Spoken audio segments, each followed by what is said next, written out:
In preparing for this sermon, I reflected upon when I was taught how my faith was to connect to work or hobbies, if I was taught anything at all. As I thought through what these teachings could have been, whether they were explicit or implicit, I realized I was never taught how my being a beloved child of God had anything to do with either of these areas of my life. My being the beloved was a nice thought, but it never connected to what it meant for these aspects of my life. It was this piece I knew to be true, but it was also this very ethereal concept.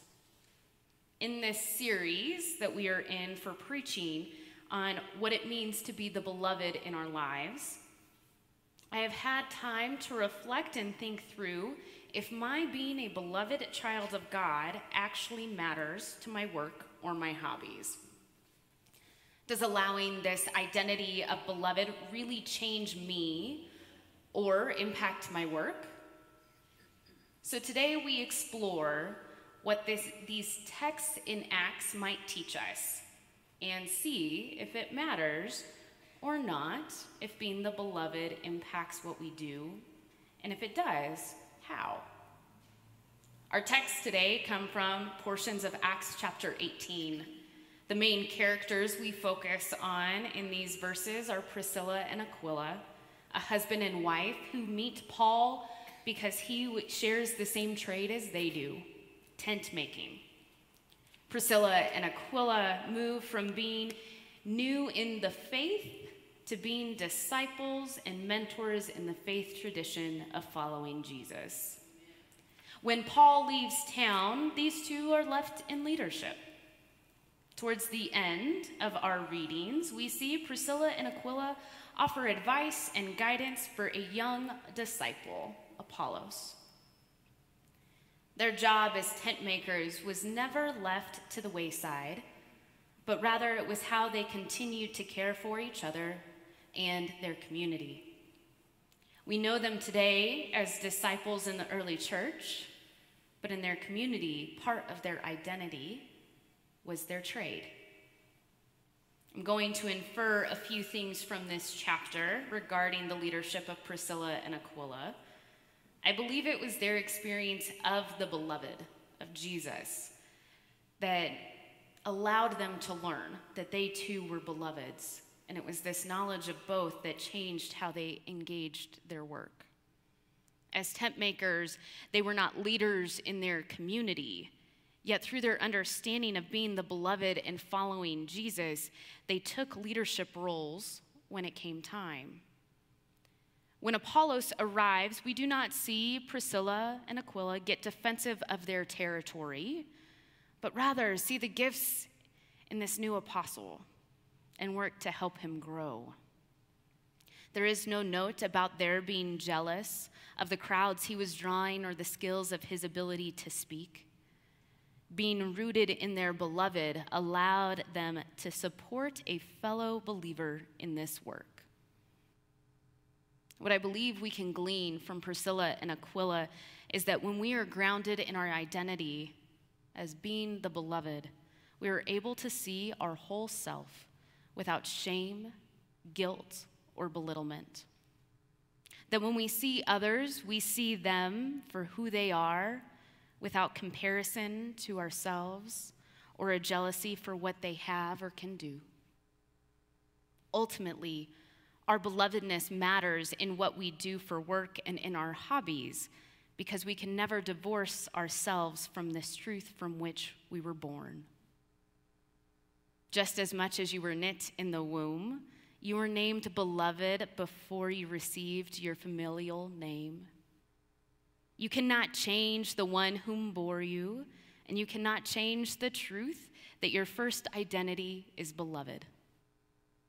If we explore what it means for us to follow the example of Priscilla and Aquila, we shall see what it includes for us to allow our rootedness in being the beloved to permeate our work and our hobbies. Whether you are in a job that you have because it is a skill set you're good at and you need to pay the bills. Whether you are in a job that leaves you exhausted and rarely replenished, but gives you reliable income, whether you are in a job that makes your soul sing, but makes you wonder when the next paycheck is going to be around the corner. And whether you love what you do and it also happens to provide resources to pay the bills. Whatever the state of your relationship is with your job, your identity as beloved invites you to include it in your day-to-day lives. If we know our identity as being the beloved, then we can engage our work in such a way that what we produce is not how we define our identity.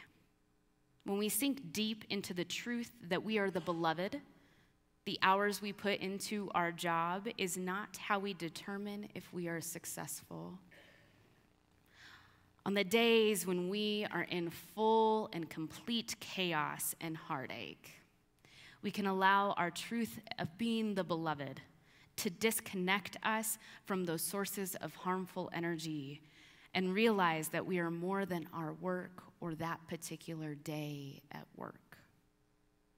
So how do we move this belovedness to a way of living? A regular practice that has us asking how our identity as beloved can be our strong force that guides us through life, regardless of what job we may hold or what hobbies we may choose. How can we go about this work of discerning if our identity is rooted in the beloved or if it is one of the many lists of identities we choose from? As much as I would like to think my identity is not intertwined with my jobs or hobbies, I have to admit it is. And maybe you can relate as well. A former pastor of mine, Marsha Marty, would guide us through the following questions I will share with you as a tangible and practical exploration to the very question we ask ourselves this morning. To begin, whenever you ask these questions of yourself, find time alone, and then ask these questions. If being the beloved means I am created by a God of love, and the main source within my body is love, and the love is what I know my truest self to be, do I believe this is enough for my identity to be anchored in? Is this an identity I find to be powerful and empowering? If your answer is no, that's normal. The church hasn't always done a great job of exploring the beloved, and when it's connected to the knit and grit of our daily lives, it can feel otherworldly and holds very little power to our identity. The question to move deeper into, if your answer is no, why is this encompassing love not enough to be what anchors my identity? Then the flip side of that question is, what identity do I find to be more powerful? What gives you more fulfillment when you think of the many aspects of your identity? And why do you think you get such great fulfillment from those? The reason Marsha would guide us through these questions is that she wanted us to have an exploration of discernment rather than a statement that we can simply walk away from. She wanted us to explore it within ourselves to see if it actually was true for us.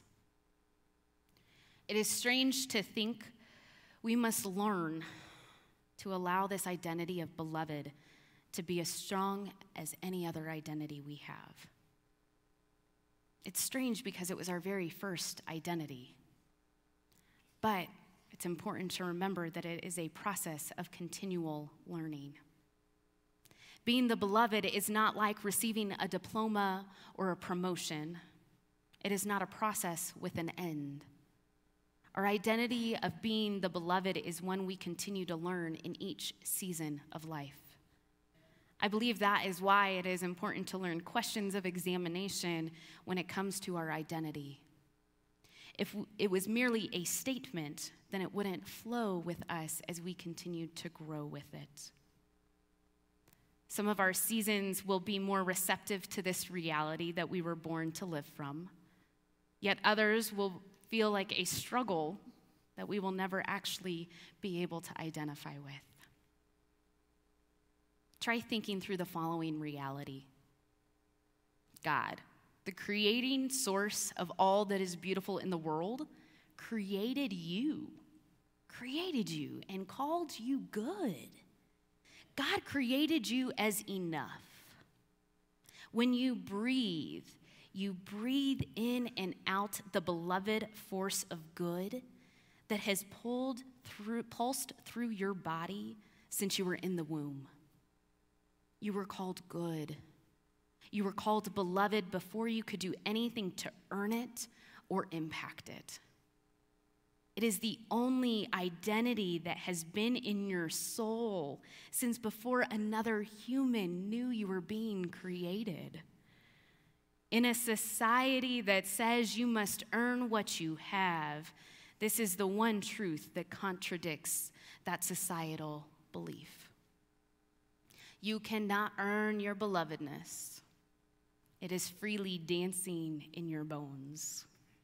It shines in those moments when you see yourself and smile with thanksgiving. In those times when you take care of yourself and allow your well-being to be worthwhile and putting effort toward. When you are at work, regardless of whether you love your job or can't wait for it to change or even end, what would it mean if you allowed your belovedness to be your anchor? When you experience someone receiving a raise or promotion, there wouldn't be a level of comparison, but a desire to celebrate their success. When your boss gives you a critique that you know not to be true of who you are, you are able to correct the misconception or allow the critique not to swirl in your mind, but rather leave it in that meeting. When the work you put into a project was your absolute best, and yet you receive it is received as not enough, you're able to look at the work you did as valuable and move forward. When the work you did wasn't actually your best, yet you get praised beyond measure, you know the value of your work, and you do not allow it to inflate your identity beyond who you are. When there are injustices in your job, you are able to work towards a place of clarity about what needs to be changed, and then work towards it, willing to take risks to see justice find its place in the workplace. When your job ends by layoff or retirement, you know yourself beyond the work you've done. You know how to make a transition to finding new work, maybe something entirely different than what you'd previously been doing, or a transition to retirement where you know you did all you could in those job-filled years and can find creative freedom in retirement. Work, the place we spend the majority of our time. Work, the place that can be our driving source of identity. Work, the place we forget can actually dance in meaningful rhythm with our identity of beloved. Priscilla and Aquila were tent makers and the beloved of God. They were not perfect. No one is perfect at allowing a beloved be their identity because it is not something we can perfect. They found meaning in both tent making and being disciples. I believe they found their identity as not only tent makers or apostles, but as beloveds, and one they thrived from. Living from our belovedness is a lifelong journey, and we have become so good at compartmentalizing our lives that it can almost feel disjointed when we begin to put the pieces together. When we allow this identity to be a source of love and challenge. My identity as beloved means I put healthy boundaries around my work. Even in a job like mine, where the boundaries are often blurred. My identity as beloved means I know myself beyond this job and this role as pastor. My identity as beloved means my faith is not my job, but part of my job. My identity as beloved means I continually journey with others to give them the space to live from their beloved truth as well. My identity as beloved means I allow God to speak first to my soul before I allow my performance at work to have a say. My identity as beloved means I am freed from comparing myself to other pastors or community leaders, no matter how easy that comes to me. My identity as beloved means I will stumble through this truth as if I am walking a labyrinth, often feeling like I am in the same spot as before, but really, I'm moving further towards the center of this identity. Today, we know Priscilla and Aquila as apostles and leaders in the early church, who were also tent makers. May those who know you as someone who lives from this place of divine light, from being the beloved, and who finds ways for it to be part of your professions or hobbies. You're beloved in all that you do, even when you are at work. May God help us to allow this truth to set us free. Amen.